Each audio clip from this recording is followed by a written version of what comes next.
ನಾನು ರಾಗಲಿ ಬಂದೆರ ಗೀತ ಮದನವೇ ಏನೆಂದು ಬೇಸಗೊಂಡರು ರುಕ್ಮಿಣಿಗೆ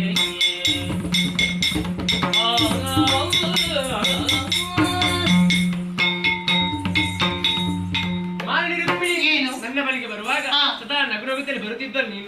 ಆದರೆ ಇವತ್ತಾಗಲ್ಲ, ಮುಖದಲ್ಲಿ ಬೇಸರವನ್ನು ಕಾಣ್ತಾ ಇದ್ದೇನೆ. ಸತಿ ಗಡನವಿಲ್ಲ, ಅಲ್ಲಕ್ಕೇನು ಬಿಟ್ಟು ಬಂದಿದ್ಯಾ? ಮಗನಾದ ಮನ್ಮಥನು ಕೂಡ ಇದ್ದಾನೆ. ಏನಾಗಿದೆ?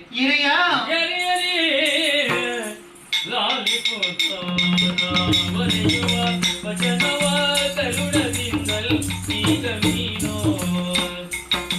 ಅದಕ್ಕೆ ನಿನ್ನೆ ಮುನ್ಮಯ ಸರಳ ಮನ್ಮದಗೆ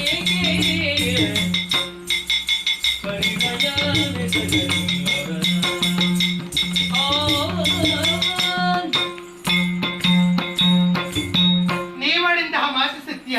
ಸದಾಕಾಲ ನಿಮ್ಮ ಪಾದ ಸೇವೆಗೆ ಬರುವಾಗ ನಗನಗುತ್ತೆ ಸಂತೋಷದಿಂದ ಸಖೀರನ್ನೆಲ್ಲ ಜೊತೆಗೂಡಿಕೊಂಡು ಬರುತ್ತಿದ್ದಳು ನಾನು. ಈ ಹೊತ್ತಿಗೆ ಬೇಸರದಿಂದ ಮನ್ಮಥನನ್ನೇ ಕರೆದುಕೊಂಡು ಬರಬೇಕಾದ್ರೆ ಕಾರಣ ಉಂಟು. ಪ್ರಾಯ ಪ್ರಬುದ್ಧಂತಹ ಮಕ್ಕಳಿಗೆ ಮದುವೆ ಆಗಬೇಕೆಂಬ ಆಸೆದು ಸಹಜ ತಾನೆ. ಆ ಕಾರಣಕ್ಕಾಗಿ ನಮ್ಮ ಮಗನಂತಹ ಮನ್ಮಥನಿಗೆ ತಂದೆಯವರಂತಹ ನೀವು ಕಲ್ಯಾಣ ಮಾಡಿಕೊಡಬೇಕು. ದಿನ 8ರಲ್ಲಿ ಮದುವೆ ನಾನು ಮಾಡ್ತೇನೆ. ಶ್ರೀಮಂತರಾಗಿ ಮನ್ಮಥನ ಮಗನಿಗೆ ಮಧುರು ಗಣಪತಿ ಶರ ಗಣಪತಿ ತುಂಬ ಶ್ರೀ ಗಣಪತಿ ಶರಣ